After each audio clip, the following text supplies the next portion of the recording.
The Call and the Journey. Lot was born in Ur of the Chaldeans, a prosperous city in Mesopotamia, where he lived under the protection of his family, especially his uncle Abraham. His father, Haran, passed away when Lot was still young, making Abraham a father figure in his life. When God called Abraham to leave his land and go to an unknown place, Lot chose to accompany him, trusting in the divine promise his uncle had received. The journey was long and full of challenges. They passed through Haran, where they stayed for a while before continuing to Canaan. During this journey, Lot witnessed how God guided Abraham, protecting them and ensuring their prosperity even in foreign lands. Over time, Lot also accumulated wealth, acquiring servants, livestock, and goods, becoming an influential man within the caravan. Upon arriving in Canaan, they settled in different places, always relying on the land for sustenance. At one point, due to food shortages, the group had to go down to Egypt, where Abraham faced challenges to protect his family. Lot, observing everything, saw how his uncle handled each situation with faith and wisdom. After some time in Egypt, they returned to Canaan, where they found new opportunities for growth. Lot experienced the life of a nomad, living under the promise God had made to Abraham. He did not yet know that his future choices would shape his destiny and place him before great challenges and trials. The separation of Lot and Abraham. Over time, both Lot and Abraham became extremely prosperous. Their flocks grew, their servants increased, and their possessions multiplied. However, this prosperity brought a problem. The land they occupied was no longer sufficient to sustain so many animals and people. Lot's herdsmen began to argue with Abraham's herdsmen over the best pastures and water sources, creating tension between the two groups. Abraham, always wise and peaceful, decided to resolve the conflict amicably. He called Lot for a conversation and proposed a solution. Instead of quarreling over space, they should separate. He gave Lot the freedom to choose first where he wanted to go. If he chose the left, Abraham would go to the right. If he chose the right, Abraham would go to the opposite side. Lot, observing the surrounding region, saw that the lands of the Jordan Valley were extremely fertile, well-watered, and ideal for grazing. The region reminded him of the Garden of Eden and the fertile lands of Egypt. Without giving much thought to the spiritual or moral implications, he chose that area and moved away from Abraham, heading toward Sodom, a wealthy city but known for its corruption and wickedness. Lot's decision seemed promising, as the soil was fertile and the city offered opportunities, but he failed to realize that he was moving closer to a dangerous environment. While Abraham remained in the hills of Canaan, following God's direction, Lot settled closer and closer to Sodom, unaware of the consequences his choice would bring. The War of the Kings and Lot's Rescue. Lot prospered in the Jordan Valley and eventually settled permanently in Sodom.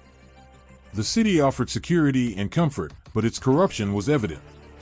Still, Lot chose to stay, perhaps out of convenience or for the economic advantages the location provided. Amid this apparent stability, a war broke out in the region. 5 kings, including the king of Sodom, clashed against a coalition of 4 kings led by Chedorlaomer, a powerful ruler who dominated the area. The kings of Sodom and their allies were defeated, and the city was plundered. As an influential resident of Sodom, Lot was captured along with his family and possessions, becoming a prisoner of the invaders. When the news reached Abraham, he did not hesitate to act. Despite their separation, he still saw Lot as part of his family. Gathering 318 trained men, Abraham set out on a daring rescue mission. At night, he and his men launched a surprise attack on the enemy armies, defeating them and recovering everything that had been taken. Lot was freed along with his family and all his possessions. After this event, he had the opportunity to reevaluate his choices and perhaps consider a new path.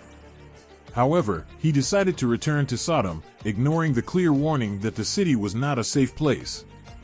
His decision, once again, would shape his future and place him before even greater challenges. The visit of the angels.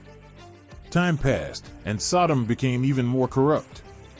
The city was steeped in violence and immorality, and God decided it was time to destroy it. However, because of Abraham's intercession, God sent 2 angels to rescue Lot and his family before judgment fell upon the city. It was late when the angels arrived in Sodom. Lot was sitting at the city gate, a position of prominence that indicated he had become a respected figure among the inhabitants. Upon seeing the visitors, Lot immediately recognized their importance and insisted that they stay at his house for the night. He knew how dangerous the city was, especially for foreigners. The angels accepted the invitation and entered Lot's house. However, the peace did not last long. That very night, the men of Sodom surrounded the house and demanded that Lot bring out the visitors so they could abuse them. The demand was proof of the extreme wickedness of the city, where morality and human dignity were no longer respected. Desperate to protect his guests, Lot stepped outside and tried to negotiate with the crowd, even offering his own daughters to prevent them from harming the angels. However, the men of Sodom became even more aggressive and threatened to break into the house. It was then that the angels intervened. They pulled Lot inside, shut the door, and struck the attackers with blindness, preventing them from finding the entrance.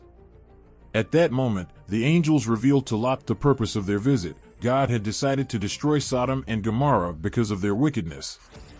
They gave a clear command. Lot and his family had to flee immediately, without looking back, because the city was doomed. Lot now faced a difficult choice. He had built his life in Sodom, but he needed to leave everything behind. Even so, he hesitated. His story was about to take a decisive turn, and his destiny would depend on his obedience to the divine warning. The escape and the transformation of Lot's wife. Upon hearing the angel's warning, Lot was alarmed, but still hesitant. He tried to convince his future sons-in-law to flee with him, but they laughed, thinking it was a joke. Seeing the urgency, the angels insisted that Lot, his wife, and his 2 daughters leave the city immediately. Even then, Lot delayed, perhaps out of attachment to his comfortable life in Sodom or fear of the unknown. Seeing his hesitation, the angels took him by the hand, along with his wife and daughters, and led them out of the city, for God, in his mercy, wanted to save them. Before they departed, the angels gave a clear instruction: flee to the mountains and do not look back or stop along the way. Time was short, and destruction was imminent. However, fearing he would not reach the mountains in time, Lot pleaded to take refuge in a small nearby town called Zoar. God granted his request, and he hurried there with his family. As soon as they reached safety, God sent fire and brimstone from heaven, completely destroying Sodom and Gomorrah. The cities were consumed by flames, turning into smoldering ruins. The sky darkened with smoke, and the heat of the destruction could be felt from a distance. However, Lot's wife, unable to let go of what she had left behind, disobeyed the angel's command and looked back at Sodom. Instantly, she was transformed into a pillar of salt. Her tragic fate served as a reminder of the consequences of disobedience and the danger of clinging to what God had chosen to destroy. Lot and his daughters continued their escape, with no time to grieve. Their lives had completely changed. Everything they had in Sodom was lost, and a new destiny awaited them in the mountains. What Lot did not yet know was that, despite this harsh lesson, new challenges still lay ahead. The refuge in the cave. After the destruction of Sodom and Gomorrah, Lot and his daughters arrived in Zoar, the small town they had fled to. However, Lot soon realized he was not safe there. Fear consumed him. Perhaps he worried that Zoar would suffer the same fate as Sodom, or maybe the townspeople did not want to shelter him after everything that had happened. Feeling vulnerable and without options, he decided to leave the city and seek refuge in the mountains. Climbing to an isolated region, Lot and his daughters found a cave, where they began to live. All the wealth he once possessed had disappeared. The man who had once enjoyed the comforts of the city now lived as a hermit, without resources, without his wife, and without prospects for a promising future. His daughters, who had grown up surrounded by Sodom's luxury and society, now found themselves in complete isolation. To them, it seemed as if the entire world had been destroyed and that there were no men left with whom they could marry and continue their lineage. Losing hope for a conventional future, they began to consider a drastic solution to ensure their family's survival. Lot, meanwhile, had no idea of the plans being formed. Having already lost so much, he would soon face an unexpected and deeply significant event, one that was not only a consequence of his own choices, but also of the environment in which his daughters had been raised. The sin of Lot's daughters and the birth of two nations. Driven by despair and the mistaken belief that no men remained on earth to marry, the sisters made an extreme decision. They devised a plan to intoxicate Lot and, without his awareness, sleep with him in order to conceive and continue their family line. On the first night, the elder daughter got Lot drunk and lay with him. The next day, the younger daughter did the same. Lot, completely intoxicated, was unaware of what had happened. As a result of these acts, both daughters became pregnant. In time, the sisters gave birth to two sons. The elder daughter's son was named Moab, and he became the ancestor of the Moabites. The younger daughter's son was named Ben-Ammi, and he became the ancestor of the Ammonites. These two nations grew and settled east of the Jordan River. The Moabites and Ammonites, though descendants of Lot, would frequently come into conflict with the Israelites in the future. However, even in the midst of a troubled origin, God would still use Lot's lineage to fulfill his purposes, proving that he can transform even the most difficult circumstances to accomplish his will. The Moabites and Ammonites in Israel's history. Over the years, the descendants of Moab and Ben-Ammi grew and became distinct peoples, the Moabites and the Ammonites. They settled in territories east of the Jordan River, near the lands that would one day be occupied by the Israelites. From the beginning, the relationships between the Moabites, Ammonites, and the people of Israel were marked by distrust and conflict. During the Israelites' journey through the wilderness on their way to the Promised Land, the Moabites refused to allow them to pass through their territory. The king of Moab, Balak, even went so far as to hire the prophet Balaam to curse Israel. However, God turned the curse into a blessing, frustrating Balak's plans. Later, the Moabites used a different strategy. They seduced the Israelites with their women and led them into idolatry, worshiping the god Baal. This act of corruption brought severe punishment upon Israel, resulting in a plague that killed thousands of people. The Ammonites also became frequent enemies of Israel, often attempting to invade and oppress the Hebrews. During the time of the Judges, for example, an Ammonite leader named Nahash imposed harsh rule over Israel, leading to the need for deliverance by God's chosen warriors. Despite this rivalry, not all Moabites and Ammonites remained enemies of Israel. In the future, a Moabite woman named Ruth would make a decision that would forever change the destiny of her lineage. Her story would show that, despite coming from a controversial ancestry, she could still be part of God's redemptive plan. The redemptive side of Lot's descendants. Despite the turbulent history of the Moabites and Ammonites, not everything was marked by hostility and idolatry. One of the most beautiful examples of redemption in the Bible comes from a Moabite woman named Ruth. Ruth lived during a time of famine and hardship.